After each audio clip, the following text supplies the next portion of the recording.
자, 오늘 확인할 건 원고지 사용 주의사항도 설명할 건데 형식적으로 우리가 주의해야 될 것들이 있어. 우리가 사람을 판단할 때 첫인상이라는 게 참 중요하잖아. 그러니까 우리가 영어로 하면 posture라고 부르는 거 있잖아. 그러니까 나의 외형도 중요한 거야. 사실 내가 어떤 옷을 입고 내가 외모적으로 어떠한 패션에도 좀 민감하고 그리고 몸도 좀 관리를 해놨고 이런 것들이 중요하지 않을 수 없어. 사람을 판단할 때도 그렇잖아.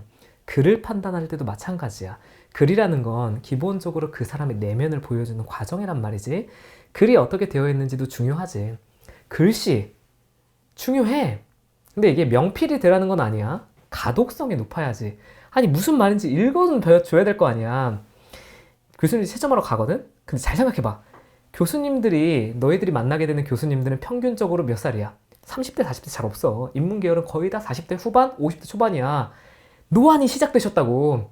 잘 안 보일 수도 있어.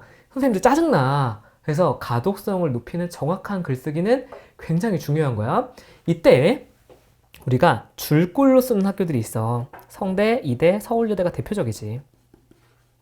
줄글이 뭐냐? 원고지가 아니야. 이렇게 줄로만 돼 있어. 거기다 그냥 쓰는 거거든. 거기다 그냥 쓰게 되면 내가 몇 글자인지는 잘 몰라. 평균적으로 성대는 한 문제당 10줄에서 12줄을 쓴다.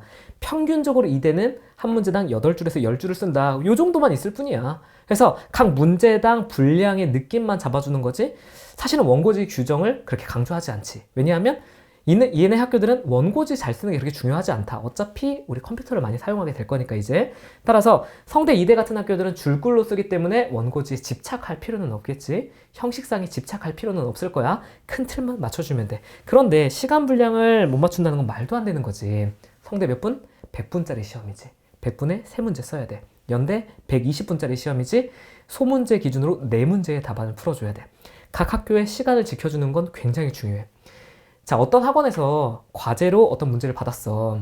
나 한 4시간 반에 걸쳐서 답을 썼어. 잘 쓰지. 4시간 반 쓰면 못 쓰는 애가 어딨어. 기본적으로 정해진 시간 안에 쓰는 연습을 계속 해줘야지. 그래서 이게 진짜 시험 본다고 생각하고 해줘야 돼. 실제 시험 현장에서 똑같이 할 거잖아. 그래서 그 시험의 형식과 그 시험의 방법을 그대로 따라주는 연습은 너무 중요하지. 그러니까 시간을 준수하는 연습 원래 매번 하는 거야. 분량을 준수하는 연습 원래 매번 하는 거야. 한양대 1200자 플러스 마이너스 120자로 보통 문제가 출제돼. 내가 1200자 기준으로 1320자가 넘어가잖아? 마이너스 5점이거든? 극복할 방법이 없어. 한양대는 거기서 끝이야. 그러니까 분량을 준수하지 않으면 어차피 떨어지잖아. 그러니까 분량 준수 연습도 당연히 해줘야 돼. 이게 평상시에 이렇게 시간과 분량을 준수할 수 있도록 유도해주는 시스템이 학생들의 경쟁력을 높이는데 빠질 수 없겠지. 이게 참 말도 안 되는 내용인데 이 원고지가 이렇게 있잖아. 원고지 이렇게 있으면 이 원고지에다 여기다 이렇게 유유 이렇게 써놓은 애들이 있어. 이건 채점자와 나와의 사인이 될 가능성이 있어. 그래서 채점자한테만 보내는 예를 들면 별표, 눈웃음, 큰일 나. 무조건 빵점 처리야. 그래서 원고지 안에 써도 안 되고 원고지 밖에 써도 안 되는데 원고지 밖에는 그 어떤 표시가 있어도 빵점이야. 그러니까 이거는 무조건 지켜줘야 되는 가장 기본적인 규칙인데 쓰다가 아무 생각 없이 이렇게 하는 애들이 있거든? 절대 안 돼. 펜으로 써야 되는 학교가 있고 연필로 써야 되는 학교가 있지. 자, 물론 정말 펜이 너무 싫어서 펜으로는 도저히 못 쓰겠어서 저는 샤프로 지워가면서 쓰겠습니다. 그러면 펜으로 쓰는 학교 아예 안 쓰는 경우도 있어. 경희대, 동국대, 홍대 대표적이지? 펜으로만 써야 되는 학교들. 나머지는 펜이랑 연필이 모두 가능해. 그러면 펜으로 도저히 안 되겠으면 경희대, 동국대, 홍대를 빼고 가도 괜찮지만 그래도 펜으로 연습하는 건 굉장히 중요한 연습이 되지. 펜으로 연습할 때 우리 웬만하면 Z스트림 0.5mm로 연습하라고 얘기해. 실제로 경희대는 펜을 주는데 Z스트림을 오랫동안 줬었어. 그리고 그의 필기감은 가장 깔끔하기도 해. 그래서 가독성을 생각해봐도 Z스트림 0.5mm 검정색으로 연습한다. 이렇게 생각해줘. 샤프로 연습하는 애들이 있잖아. 샤프로 연습하면 이제 펜을 피하겠다는 의도도 있지만 연습하면 지우면서 연습할 수 있으니까 아주 나쁜 건 아닌데 지켜줘야 될 게 0.5mm, 2B, 동화에서 나온 샤프심이 제일 좋아. 이게 지워지기도 제일 깔끔하게 지워지고 써지기도 가독성이 높아. 잘 이렇게 밀리지가 않아. 그래서 샤프 0.5mm, 동화에서 나온 2B짜리 샤프심을 쓰는 걸로 추천해. 그러니까 이게 아무것도 아닌 것 같잖아. 근데 진짜 10년 동안 누적해서 보니까 샤프심은 이게 제일 좋고 펜은 Z스트림 0.5mm가 제일 좋아. 이게 누적값이란 말이지. 자, 그 다음에 장소인데 이게 1년에 한 번씩 꼭 이런 애들이 있어. 이게 성균관대 수원에서 시험 봐야 되는데 성대 서울 캠퍼스 앞에서 기다리고 있다가 퀵 불러서 수원까지 내려가는 애들 합격하기 어렵잖아. 그러니까 장소를 정확하게 모르고 있는 아이들도 있어. 그 다음에 교통도 사실 여기 복잡해. 강변북로 올림픽대로 다 마찬가지야. 시험 언제야? 토요일, 일요일이잖아. 토요일, 일요일 거기 항상 막히는 데야. 그러니까 일반적인 생각으로 그냥 출발하면 안 돼. 막힐 거라고 전제하고 출발하는 거야. 그냥 대중교통 이용하는 게 마음 편해. 그 다음에 진짜 웃긴데 이 대학에 가면 이 대학의 캠퍼스는 굉장히 제한된 공간이거든. 제한된 공간인데 연대처럼 이렇게 경쟁률이 높은 학교 같은 경우에는 어차피 우리 애 시험 보잖아. 같이 와. 지방에서 할머니, 할아버지까지 같이 와가지고 여기 돗자리 깔고 앉아서 기다려. 걔는 원래 돼. 그게 돼, 원래. 지금 코로나 때문에 안 되는데 원래는 되는 거였어. 그러면 학교 안에 갑자기 막 10만 명, 20만 명 이렇게 들어오거든? 전화기가 안 터져.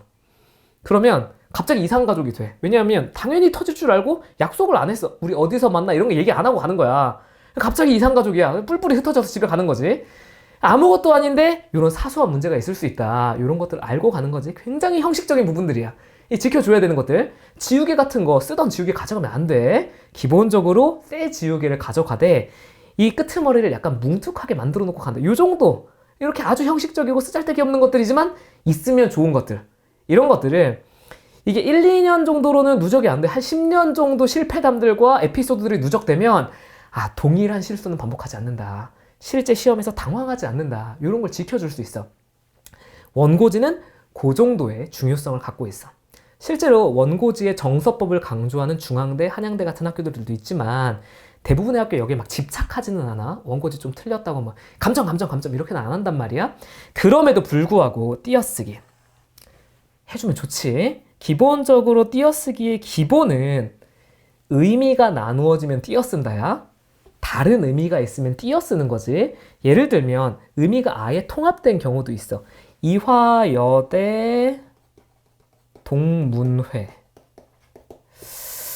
붙여 써도 되고 띄어 써도 되는데 이대동문회 의미가 완전히 하나로 통합된 경우, 이런 경우는 붙여 쓰는 거지.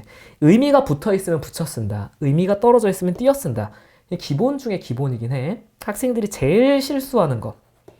뿐만수. 조사로도 활용할 수 있고 의존 명사로도 활용할 수 있잖아. 그러면 자, 뿐이 있어. 뿐. 그러면 나는 공부 뿐 아니라 운동도 앞에가 명사지. 앞에가 명사면 이 뿐은 조사야, 의존 명사야? 조사지. 명사랑 붙어있는 얘는 조사가 돼.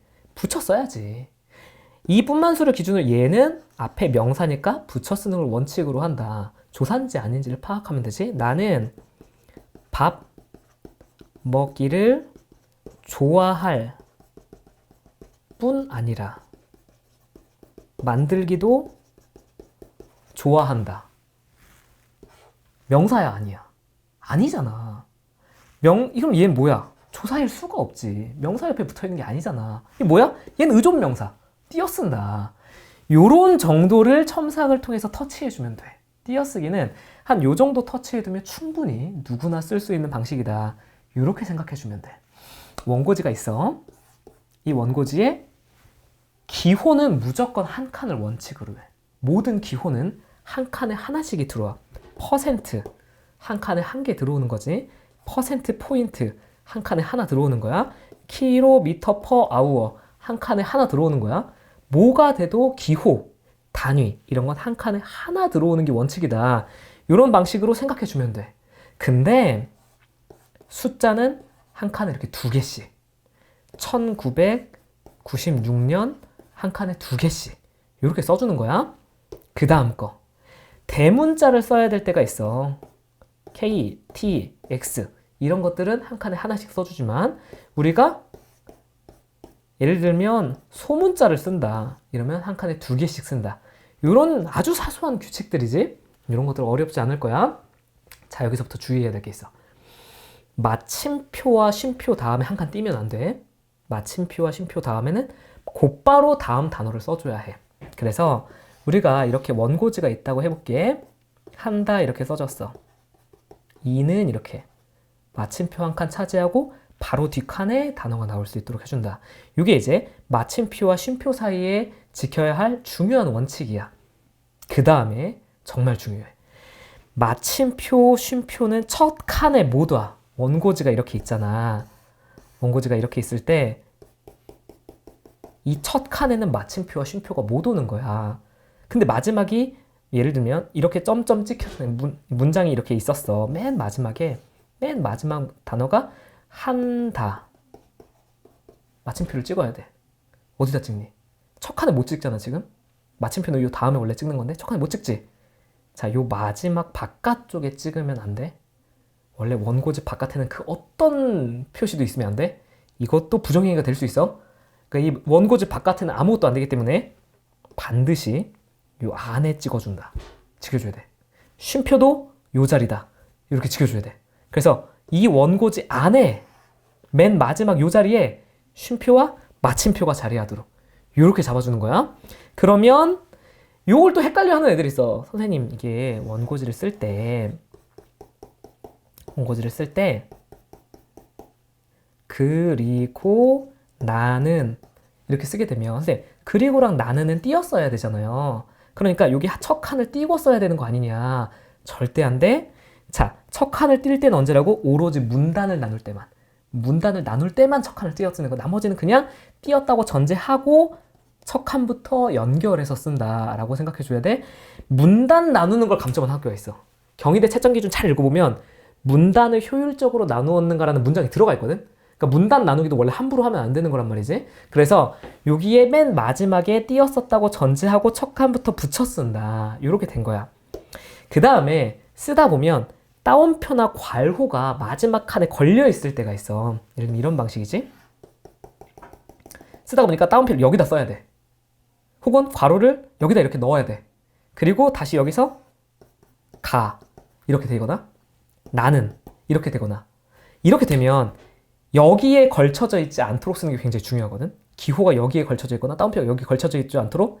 그래서 이럴 경우에는 이런 표시를 하나만 적어줘. 원고지가 있으면 이런 표시를 하나만 해. 난 이 칸 안 쓸 거야 이제. 이 칸 안 쓸 거고 여기서부터 가는 이렇게 기호와 따옴표가 첫 칸에서 다시 시작하도록 유도한다. 이런 느낌이야. 그 다음에 서술어는 기초반에서도 강조했지만 제발 부탁이야. 본다 쓰지 마. 말한다 쓰지 마. 무슨 모든 서술어가 본다 말한다 이야기한다야. 이게 좋은 서술어는 아니잖아. 이건 글이야 글. 글이기 때문에 뭘 보고 있지 않아? 뭘 말하고 있지 않아? 이건 글이기 때문에 논하는 거고 서술하는 거야. 그래서 이런 서술어 쓰지 않는 것이 답안의 완성도를 높이는 데 도움이 된다. 가장 크게 실수하는 로서와 로서 가볼게. 쉽게 구분해보자. 로서는 지위지. 로서는 수단이지. 그럼 이렇게 놓고 잘 생각해봐. 너는 반장으로서, 나는 밥을 먹음으로써, 아주 높은 확률로, 아닐 때도 있긴 있는데 아주 높은 확률로 로서 앞에가 명사면 지위일 가능성이 높아. 로서 앞에가 동사의 활용형이면 수단일 가능성이 높아. 이해하지? 그래서 로서는 지위고 로서가 수단인데 높은 확률로 명사와 동사의 활용형임을 기준으로도 나눌 수가 있다. 이런 방식으로 접근해주면 돼. 마지막으로 함으로와 함으로야. 뭐뭐 함으로. 그러므로랑 연결된 거지. 당연히 인과겠지. 뭐뭐 함으로 이런 결과가 나타난다. 뭐뭐 함으로. 이거 써가 생략된 형태거든. 수단이야. 그걸 함으로써 넌 이렇게 할 수 있어. 이렇게 된 거거든. 이런 사소한 실수들을 피하는 것이 중요한 목표가 될 거야. 그래서 형식적인 완결성 우리 충분히 정리를 했었지. 그 형식적인 완결성의 가장 대표적인 형태로 원고지 사용에 주의사항이 있다 이렇게 했었어. 이건 당연히 우리가 첨삭을 통해서 재조정할 거란 말이야. 첨삭이라는 건 이런 방식으로 너희들의 글이 이렇게 나와 있겠지. 이 글을 바탕으로 너희들이 현재적인 완성도를 고민하겠지. 자, 예를 들면 기능론 이렇게 나와 있어. 자, 첫 칸 띄고 시작인 거야. 어떤 문단을 시작하든지 문단을 시작할 때는 첫 칸을 띄워줘. 기능론은 사회적 안정을 우선하면 쉼표가 있어. 쉼표 다음은 붙여 쓴다. 바로 그 다음 단어를 연결해 줘야 돼. 여기를 비워주면 안 되는 거지. 사회 문제의 원인을 개인에 귀속한다라고 마침표를 찍어줬어. 그리고 문단을 나누어 줬지. 원칙적으로는 한 문장으로 구성된 문단은 안 돼. 기본적으로 문단은 2문장에서 7문장으로 구성되어 있는 걸 추천해. 그러면 어떻게 돼야겠니? 얘를 끌어맞춰야겠지. 그래서 이때를 끌어맞춰서 저 위로 올려주는 게 훨씬 더 좋은 답안이다. 여기까지 괜찮지? 이때 개인은 자기 문제의 주체로서 모든 문제를 스스로 해결하도록 사회에 적응해야 할 책임이 크다. 이런 방식으로 다시 마침표랑 연결하고 바로 뒤에 써주고 이런 방식이겠지? 사회가 요구하는 역할을 수행함으로써 개인의 이익을 도모하는 동시에 사회적 안정성 유지에도 기여하기 때문이다. 이런 문장으로 완성하기 위해서